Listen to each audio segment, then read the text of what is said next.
अरे बहू रानी तो सारा सारा दिन कमरे में बंद रहती है, कोई काम भी नहीं। मैं तो बोर हो जाती हूँ, क्या करूँ।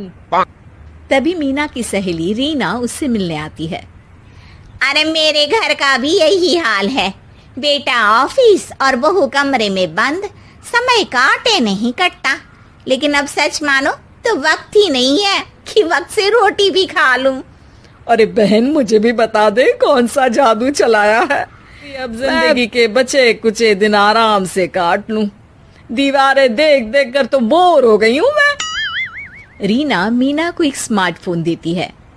ये ले, ये है वो छड़ी जो जादू करती है।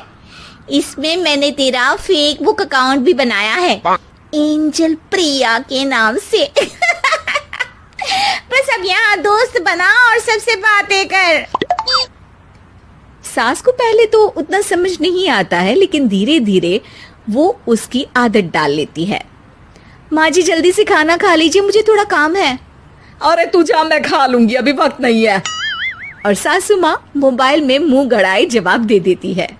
बहू समझ ही नहीं पाती और वहां से कमरे में चली जाती है। अचानक सास को किसी प्यारी पिंकी की फ्रेंड रिक्वेस्ट आती है। अरे वाह, ये तो कोई प्यारी सी लड़की लगती है, बात करती हूँ। सास फ्रेंड रिक्वेस्ट अपनाकर बात करने लगती है। अब क्या था, सास सारा दिन उस सहेली से बात करती, अपनी कहती उसकी सुनती। एक दिन सास फोन पर ही सर गड़ाए।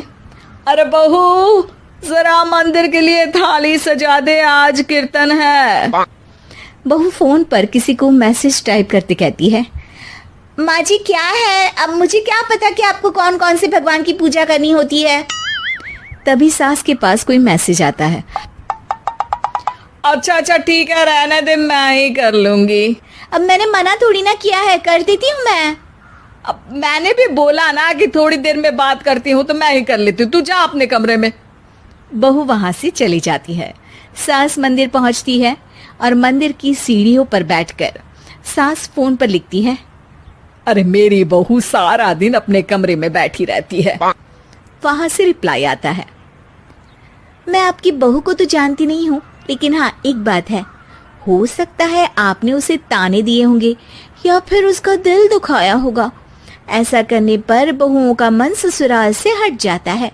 याद रखिए, बहू और बेटी में फर्क होता है।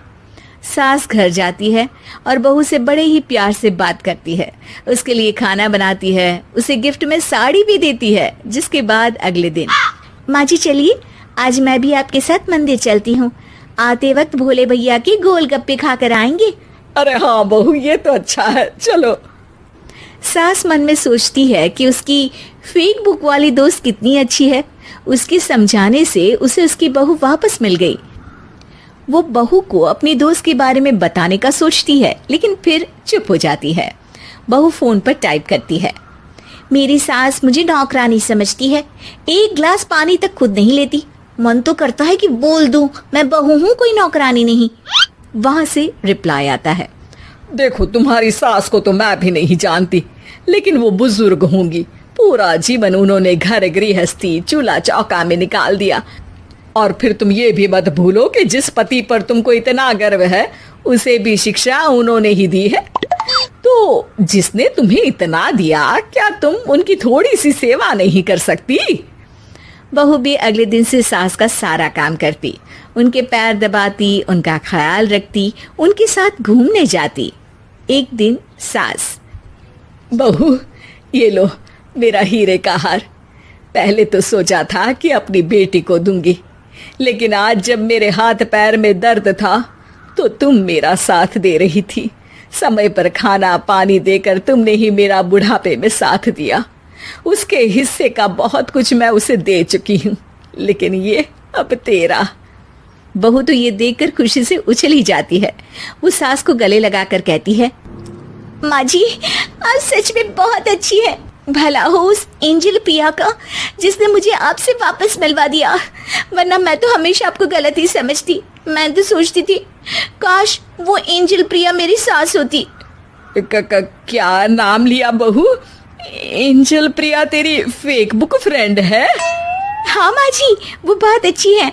उन्होंने ही मुझे बताया कि सास की कीमत क्या होती है। अरे बहू, कहीं तू प्यारी पिंकी तो नहीं? जी माँ जी, मैं ही हूँ प्यारी पिंकी। क्यों? सास बहू को गले लगाकर कहती है। मैं भी यही सोचती थी कि काश प्यारी पिंकी मेरी बहू होती। शुक्रिया बहू। सासू माँ, शुक्रिया तो हम दोनों को फेसबुक और सोशल मीडिया का करना चाहिए, जिसने हम दोनों को एक दूसरे से दिल से मिला दिया। अब तक दोनों को समझ आ गया था कि जो खुशी वो बाहर ढूंढ रहे थे, सच में तो वो उनके घर में ही थी।